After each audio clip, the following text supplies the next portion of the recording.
કડી તાલુકાના આશરે 10 થી 12 ગામોના ખેડૂતોમાં એક ખાનગી કંપની દ્વારા કેનાલનું પૂરણ કરવામાં આવતા ભારે આક્રોશ જોવા મળ્યો હતો। ખેડૂતો મોટી સંખ્યામાં એકત્રિત થઈ કંપની સામે વિરોધ નોંધાવ્યો હતો અને કેનાલનું પૂરણ તાત્કાલિક બંધ કરાવી મૂળ સ્થિતિમાં લાવવાની માંગ કરી હતી। ખેડૂતોના જણાવ્યા મુજબ વર્ષોથી આ કેનાલ મારફતે કડી તાલુકાના અનેક ગામોના વરસાદી અને ખેતી સંબંધિત પાણીનો નિકાલ થાય છે। આ કેનાલ આગળ જઈને નળ સરોવર સાથે જોડાય છે, જેને કારણે વિસ્તારના અનેક ગામોના પાણીની નિકાસ માટે તે મહત્વપૂર્ણ માર્ગ તરીકે કાર્ય કરે છે। ખેડૂતોએ આક્ષેપ કર્યો હતો કે એક કંપની દ્વારા કેનાલની જમીનમાં પુરાણ કરી તેને સંકુચિત કરવાનો પ્રયાસ કરવામાં આવી રહ્યો છે। જો કેનાલનો માર્ગ બંધ થશે અથવા તેની પહોળાઈ ઓછી થશે તો વરસાદી પાણીનો નિકાલ અટકી જશે, જેને કારણે ખેડૂતોના ખેતરોમાં પાણી ભરાઈ પાકને ભારે નુકસાન પહોંચવાની શક્યતા છે।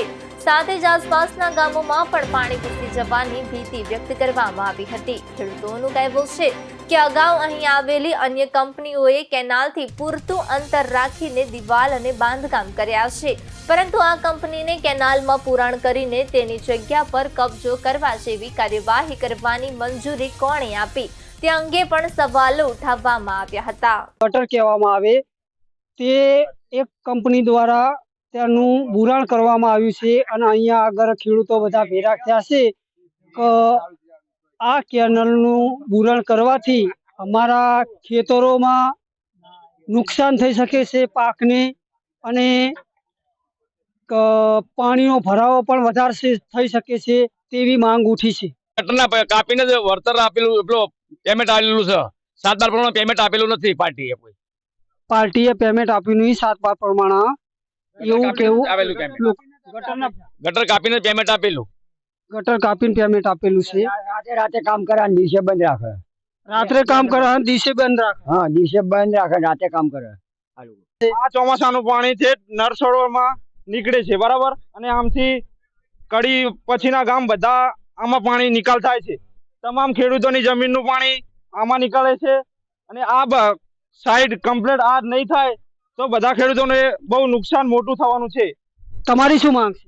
અમારી માંગ એક જ છે કે જેમ હતું એમ એક કામ કરી લે, જે પહેલા હતી એ સાઈડ કરી નાખે તો અમારે ખેડૂતોને કોઈ પ્રશ્ન નથી, પાણી નીકળે એવું કરી આપે એમને। ગટર જેમ હતી એમ ખુલ્લી કરી નાખે।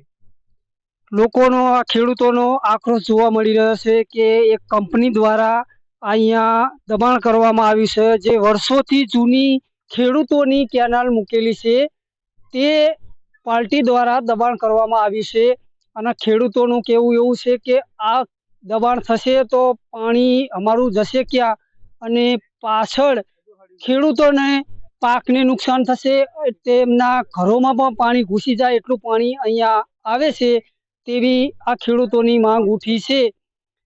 અમારું કેવું કે આવી પાર્ટીઓ આવીને જો આવી જગ્યાઓ બધી બુરી નાખશે તો પાછળના 10 ગામ પાણીમાં જ છે।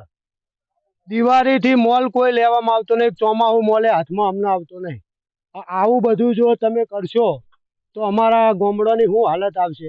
2 દાડા અમે પાણીમાં ખાઈએ ખાટલામાં, જાણે ચોમાસું ભરવું। અમારે કોલેજની તો પરિસ્થિતિ તમને બધાને ખબર, એટલું બધું અહીંયા પાણી ભરાય છે આ કેનાલ ભરાય, અને આવું બધું જો તમે કરશો તો અમારા ગામડાની હાલત શું આવશે? હા, એટલે મહેરબાની કરી કોનો કોઈક નિકાલ કરવાનું કરો। આવા બધા રહસ્યમાં ખેડૂતને ટેકો આલો અને સમર્થન આલો, એકતા રાખો તો આપણું પાર્ટીઓ તો રૂપિયા ખર્ચીને જતી રહે, કાલ તમારું શું થાય? સરપંચ સાહેબ, કેટલા ગામડાનું પાણી આ કેનાલમાં આવે છે? અમારા 10 ગામડાનું પાણી આવે। કયા કયા ગામડા? કોલાદ, હોનવડ, બાવળું, નાડોરિયા, દરણ, વિડજ, મોરવા, બધું પાણી હોય જ આવે। શું નામ તમારું? નરસિંહભાઈ। શું માંગ છે તમારી? અમારા પાણીના નિકાલની બુરાણા કંપની દ્વારા કરવામાં આવ્યું છે અને કેટલા ગામોનો આ કેનાલમાં સમાવેશ થાય છે? કોલાદ, દરણ, સોનવડ, અગોલ, કોલાદ, બાવરું રજૂઆત કરવા આવ્યા એટલે એ લોકોએ બાઉન્સરો બોલાયા હતા, અમને ધમકી આપતા કે તમે અહીં નીકળી જાઓ ને કે તમને મારઝૂડ કરવામાં આવશે, એવું બધા લોકોએ કહેતા અમને।